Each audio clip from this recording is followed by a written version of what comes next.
Isso é um comentário. Essa semana a gente estava falando aqui na WCS sobre algumas questões de trabalho. A gente abordou essa questão que tu comentou do risco na segurança da informação. Ele é sempre negativo, né?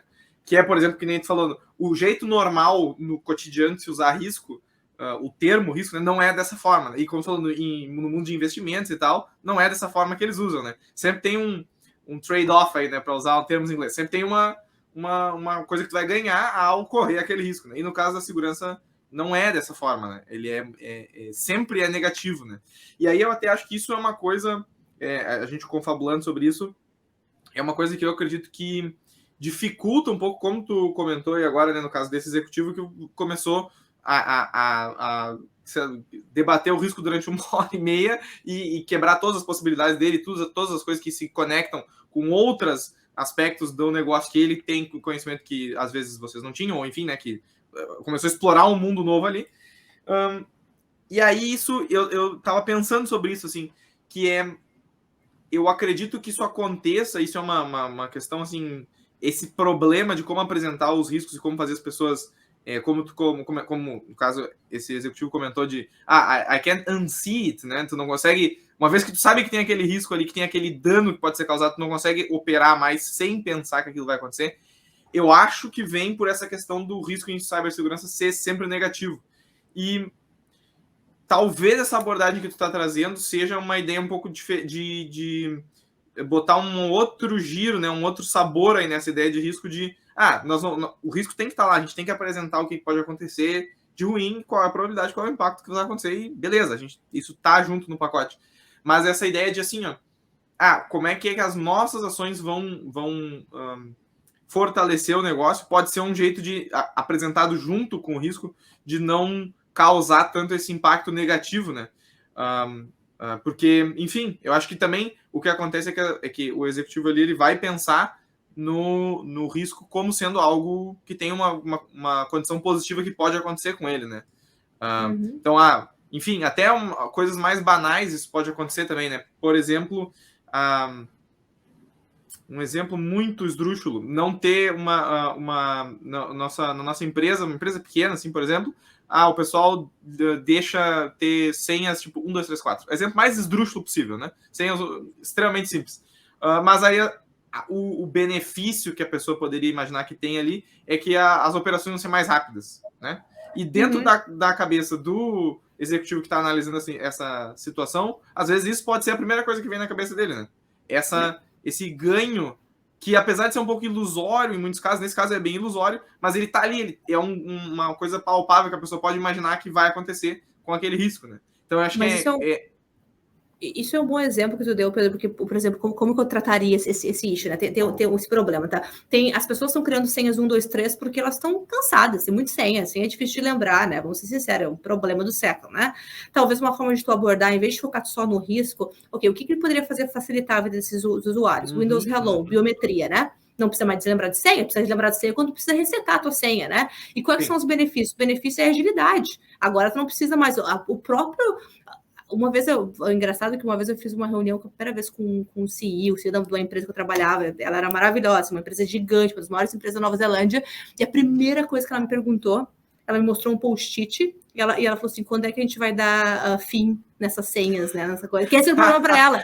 E aí me assustou, porque a senha dela tá no post-it, ainda não sei se esse era o caso, mas ela quis mostrar, tipo assim, isso é um problema para ela, né? Sim. Então, de volta para o que eu estava falando, então, tipo assim, implementar biometria, caro, de repente, sei lá, para uma empresa pequena pode ser um pouco mais complexo, ou talvez não, né? Mas isso vai facilitar, além de melhorar a segurança, melhora a experiência do usuário, e vai dar agilidade para eles, né? Então, é pensar como que tu implementa controle de segurança, além de reduzir risco, também possibilitar melhoria em desempenho, né? Melhoria para a experiência do usuário, outras coisas na organização. Bem legal, Vanessa, esse ponto que tu colocou, né?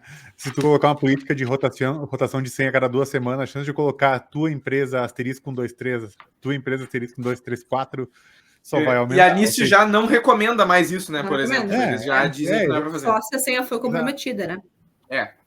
Exatamente. E aí o que acontece? Pode ver que num mecanismo, num risco, com a intenção de proteger a empresa, rotação, tu cria um cenário pior. né? Ou seja, por quê? Porque você pensou muito no target e não pensou na origem, né, do problema, né? Tu pensou, a empresa vai ser alvo, tá? Mas é alvo de quem por meio de quê, né? Então, e tu não protegeu o meio, né? Não protegeu ali a pessoa, não criou mecanismos melhores para isso, né? E isso tem se passado, por exemplo, tem vivenciado bastante isso na interação muito com os times de desenvolvimento, né? Sabe aquela coisa do tipo, pessoal, se vocês não tiver log disso, a gente vai se fuder com isso, saca? Não, é tipo assim, pessoal, vamos ter uma transação aqui, né? Transação financeira, tá? O que vocês acham de a gente ser capaz de rastrear uma transação financeira ponto por ponto, serviço por serviço, e se a gente tiver um problema, a gente já sabe exatamente qual que é o serviço que deu problema. E aí o nosso troubleshooting, ó, 2 toques, é muito rápido. Por baixo, essa é a comunicação que o cara tem com os devs, né? Então, e por baixo dos panos, poxa, se a gente tiver uma fraude, a gente tem o log de toda a transação financeira, né? Por tudo que passou. Então a questão é como que a gente trabalha em conjunto no modelo do alvo da segurança, né? Por exemplo, quando a gente fala de desenvolvimento, poxa, eles trabalham, como que a gente se integra no meio deles, né? E não fazem eles seguirem as nossas regras, né? Por que eu trouxe esse contexto, né? Porque da mesma forma, como, por exemplo, eu tenho que ir lá conversar com o dev, né? Show, tá certo que, tipo, eu vim de dev, né? Então fica um pouco mais fácil de entender algumas coisas. Mas, da mesma forma que imagino que você também tenha que se entranhar no meio do board. Entranhar no meio dos C-levels, né? Para poder trabalhar junto com eles. Como que tem sido a adaptação dos boards e dos C-levels com relação ao ambiente de segurança hoje? O que tem melhorado? O que continua assim, tipo, na mesma? O que tu acha que tá piorando? Assim, como é que tá essa adaptação do board, do C-levels com relação à segurança hoje? De novo, acontece muito da Oceania, teve casos muito graves de incidentes de segurança que quase colocaram empresas fora do negócio, né?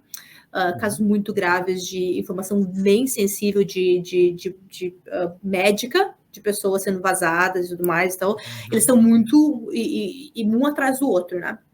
E eles são muito. E a Nova Zelândia nunca foi vista, porque a gente não entra em conflito com ninguém, basicamente nem Brasil, assim, a gente nunca foi visto que a gente era alvo, né?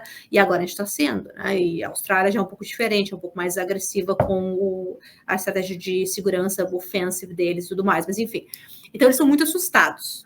E o estar assustado, eu queria na vida, só ajuda um tanto, né? Tá assustado, meio que tumultua as coisas, porque eles começam a fazer pergunta e começam a querer saber coisa e começa, né? Que não ajuda com o que precisa ser feito. Assim, por isso que eu digo que eu não gosto dessa abordagem negativa, porque o que a gente vê é que eles estão muito assustados, eles estão sendo assustados por todo mundo, né? Essas coisas que o mundo tá caindo, o céu tá desabando, tá ruim, tá bem ruim, mas tem bastante coisa que a gente pode fazer, né? Empresas que são sérias sobre a segurança, que eles têm principalmente aqueles foundation, controles básicos de segurança, eles têm uma grande chance de conseguir, se eles forem atacados, controlar a situação. A gente viu isso, né? Então, eu vejo que eles estão muito assustados, isso não ajuda a gente muito. Por isso que a gente tenta essa abordagem mais positiva, porque a gente precisa primeiro tirar aquela bagunça da emoção, do susto, e focar no que precisa ser feito, né? Isso é uma coisa. E esse susto tem a ver com o que eles estão vendo na notícia, né? Que está bem alarmante. Agora a gente vê mais falando sobre cibersegurança, esses incidentes nas notícias das 6 da tarde, nos principais jornais, né? E tem a ver também com o jeito que eles foram abordados. Eu me incluo nisso, né? Eu fiz muito disso, de aqueles relatórios, tudo vermelho, e para eles, né? Tá tudo caindo, né? E eles estão apavorados, né? Tá acontecendo isso, meu time tá dizendo que tá tudo caindo aos pedaços 125 dentro. críticas, 245 altas, Exato. Vou lá, tem Exato. O que eu faço? Eu desligo as luzes e vou embora? O que eu faço, né? Então, isso não ajuda muito. Mas essa abordagem de falar para eles é uma situação complicada, mas tem o que fazer, tem como controlar, a gente pode te ajudar. Não é uma coisa, são várias coisas que eu tenho que focar, né? e acho que é muito colaborativo, né? A gente é de professional service, não tem como eu entrar numa empresa e querer saber mais, por exemplo, tu, Pedro, que trabalha com uma empresa X, né? Tu sabe muito mais do que eu, então é trabalhar contigo, trabalhar com tua liderança, trabalhar com o board, que de repente comissionou esse trabalho, e eu sempre digo, esse target state é sempre co-design, é sempre desenhado em conjunto, não é nós dizendo onde que eu tenho que estar, é o input de todo mundo para saber se está ideal. E, finalmente, tu perguntou de comunicação. É difícil, vou falar a verdade. Eu sou uma pessoa que vem de tecnologia, mais técnica, né? Eu me sinto muito mais à vontade conversando com desenvolvedores e engenheiros que com o board. Ainda mais em inglês, né? Porque não é a minha primeira língua, sempre é complicado. Mas ele só fala, joga aquela, inglês não é a minha primeira língua, desculpa, né?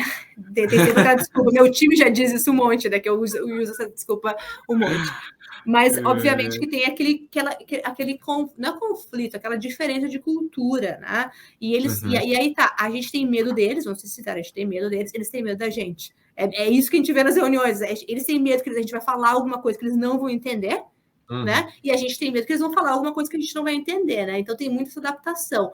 Mas, principalmente que na Oceania, o pessoal de segurança, os SAIs, o pessoal que está liderando essas áreas de segurança, eles estão tendo mais acesso a esses executivos e a gente está entendendo como que a gente se comunica, né? É aí que eu falei para vocês, é a gente entender que tem que, de repente, focar menos no negativo e mais no positivo, eles entender que porque a gente tem essa mentalidade de gente que não trabalha com tecnologia, que a tecnologia eu não entendo. Não, tudo é tecnologia. Tu vai ter que entender um mínimo de tecnologia para a gente ter uma conversa, né? Eu vou te encontrar ali no meio, mas tu também tem que vir um pouquinho, né?